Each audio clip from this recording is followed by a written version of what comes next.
I've sort of held my fire on Balenciaga, but I wanted to say a few things about it, um, and just make some observations on where things seem to be going. Um, the more I've seen of the kind of imagery that's being utilized, the kind of art that's being promoted, um, and the kind of characters involved, the more this really seems like Pizzagate 2.0, Pizzagate Part 2.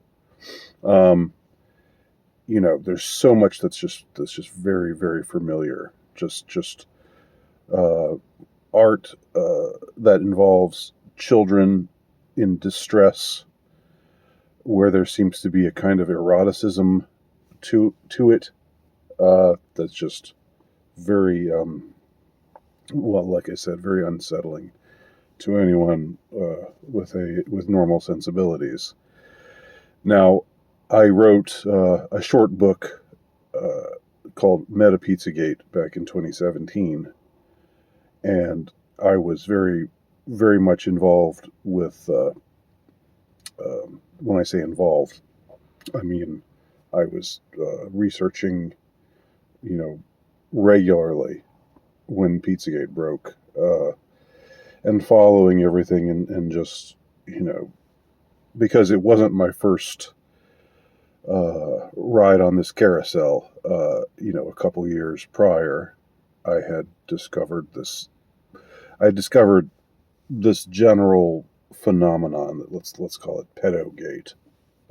This broader phenomenon of exploitation of children, sexual exploitation of children by the elites. I'd run across it when I found out about the Franklin scandal, and so to say it made a big impression on me, when I first found out about it, is an understatement. It really shook me up. So when Pizzagate broke, I was all over that, um, and I saw how it broke, and then I saw the subsequent cover up, and the disingenuous way that the mainstream media talked about it, talked about the Podesta letters, talked about Comet Pizza Ping Pong, uh, and the way they spoke, for everywhere from, in a way it was across the political spectrum of mainstream political opinion, because everyone from the New York Times through Fox News was a part of it, was a part of this effort to cover things up. Fox News had the Comet Pizza Ping Pong guy on, the owner of the place. Megyn Kelly gave this sickeningly sweet, interview with him. Oh, poor guy, you've been treated so badly, and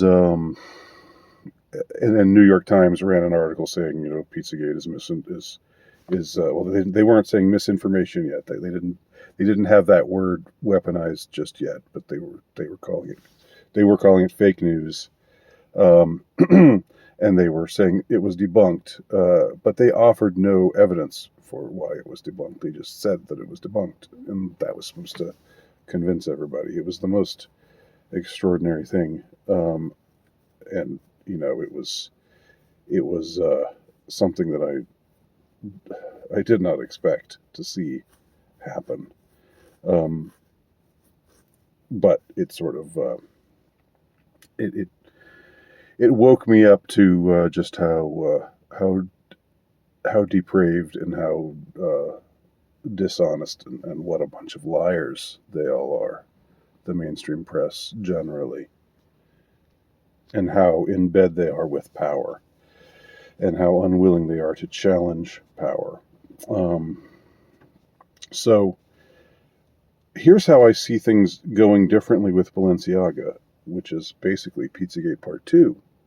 Um, I see. in this case, unlike with Pizzagate, where the initial move was not to admit to any wrongdoing, but to just say, well, to go private. The Comet Pizza Ping Pong page went private, and as far as the Podesta letters that were unveiled by WikiLeaks, they just didn't talk about it. They conspicuously avoided any reference to the code, the pizza code in those letters. When I say they, I'm talking about the mainstream press and respectable commentators. They all distanced from it, including those on the ostensible right, including so-called conservatives. I remember some commentator who was subbing for Rush Limbaugh, like in late 2016, saying, we don't believe in Pizzagate. We know that that's a scam. We know that that's not true. I don't remember who it was, but the fact that he was, subbing for Rush Limbaugh, which was mainstream conservatism, Inc., that shows you that they wanted to put a lid on all of this. They did not want this stuff being talked about. But now with Balenciaga, things are proceeding differently, from at least in my perception. You see more of the press, even the mainstream press, getting on board. The mainstream conservative press, like the Daily Wire, and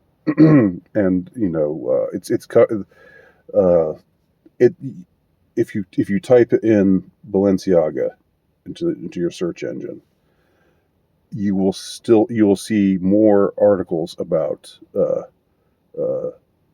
and more videos. If you type it into YouTube, into the YouTube search engine, you're going to see more videos about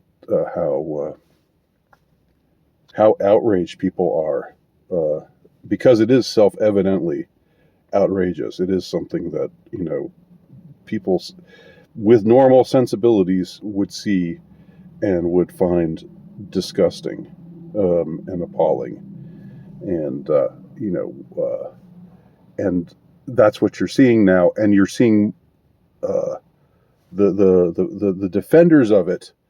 There's still, of course, the so-called fact checkers and the people saying, "Oh, this is just a big moral panic." And these people, these QAnon, they're all QAnon people, and they're just these online far right hysterical people. That element is still there, but they're meeting up with a lot more resistance this time around. And Balenciaga, the corporation, is in retreat. They're not trying to justify it, or they're not trying to sidestep it and say, "Oh, we're being bullied. We're the victims of a moral panic." The way that everybody with Pizzagate was trying to do, when they were even talking about it at all. They were basically calling themselves victims and calling their accusers, hysterical right-wing homophobes or whatever, even though it wasn't about homosexuality. It was about children. It was about the sexualization of children. And this time around, that's just not flying as well. So like I said, even Balenciaga, they're in retreat. They're saying they're making apologies. They're saying, "Oh, we're going to sue the person who is responsible for these images, being put forth in our name in the first place," as though they didn't know. Which it's very weak sauce. I don't know who would believe that, who wasn't born yesterday. But the point is, there's a qualitative difference between that kind of response and the way that the response to the revelations of Pizzagate, which is just to claim that it's all just hysteria, and that the people out there making a fuss about it they're the ones who are the true perverts. They're the ones who are obsessed. They're the ones who are determined to see things when they to see this perversity and this sexualization of children when it's not really there. It was a disgusting display of dishonesty back then. But it was enabled essentially by the mainstream media. They didn't want to them, Pizzagate was something that was really a disreputable thing that they wanted swept under the rug. They wanted it gone, and they wanted it the story to be there's nothing to see here. This time around, the people who are saying there's nothing to see here, you're all just a bunch of hysterical right-wing QAnon nuts. They're still around, but their voices are being drowned out, much more so, and they're having a harder go of it. It's more of a slog for them this time around, and even the groups that they're defending, like Balenciaga, are apologizing. So what is that all? I mean, if you're saying, oh, it's just a bunch of hysteria, there's no sexualization of children going on here, it's just an edgy campaign, nothing to see here, then why is why are the groups that you're protecting or trying to protect, why are they apologizing? Why are they removing the material that they had posted? Why are they suing? Why are they trying to shift blame to somebody else? Not to deny that there is blame, like was the strategy before, but to shift the blame elsewhere. Why even was Kim Kardashian eventually compelled to respond? Even though her response wasn't great, and it basically left an opening for her to just promote Balenciaga again once they had, demonstrated that they were serious about stopping all of this. She should have just said, I'm appalled and I'm not going to have anything to do with them anymore. She should have said that immediately, the way that she weighed in immediately about anti-Semitism as soon as Kanye became this pariah. But it took her like a week to say anything. But she still said something, right? Nobody who was a part of Comet Ping Pong or a part of the, who played any role in the Podesta emails, Marina Abramovich or any of her Hollywood or entertainment industry disciples and cronies, none of them ever felt compelled to say anything, to try to distance themselves or to say, I'm disgusted and appalled by these images and to employ that strategy. They all just, were silent about it, or they said, this is just this is just online hysteria. This is a moral panic, and we're being victimized. But this time around, they're not doing that. They're not employing that kind of strategy. So what does that mean? The fact that this is Pizzagate 2.0, but this time around, they're getting less cover, even from elements of the mainstream. Even elements of the mainstream press are saying, yeah, this is terrible. This is appalling. This is disgusting. And even the ones who posted this art, this immensely powerful, this very well established high end luxury fashion designing corporation, uh, even they, are feeling the heat. What does it mean?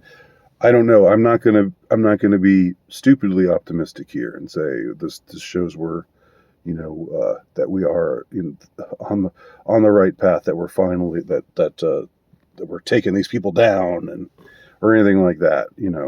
I don't think we should. That was the QAnon delusion, that Trump was going to come into office and take these people down, and it's kind of like what I'm hearing in some places with Elon Musk, about, oh well, he's taken the perverts off of Twitter. He's removing, and I don't know. Maybe there's truth to that. Uh, I don't know. I'm not weighing in one way or the other on that. But looking to Elon Musk as a savior, I think, is as foolish as looking to Trump as a savior. We're not gonna. There are no saviors out there. Um, you know, this depraved culture that we've got, and this predation on the innocent by the perverted, sadistic, satanic, deeply deeply disturbed minds of the elites, those who are running the show.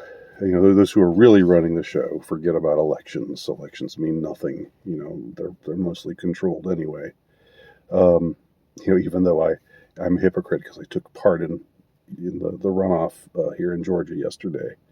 But anyway, what we should take from this, I think, is, there should be some measure of a white pill that we should take from the fact that this time around things are different, and they're not getting away with it so easily. But does this mean that that this time we're really going to see these depraved, degenerate, murderous elites taken down?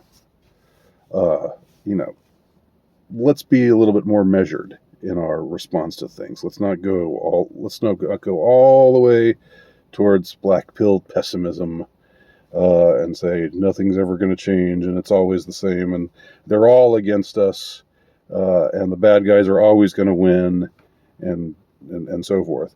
Or let's not go to the other extreme and say, this is it, it's finally happening, it's happening.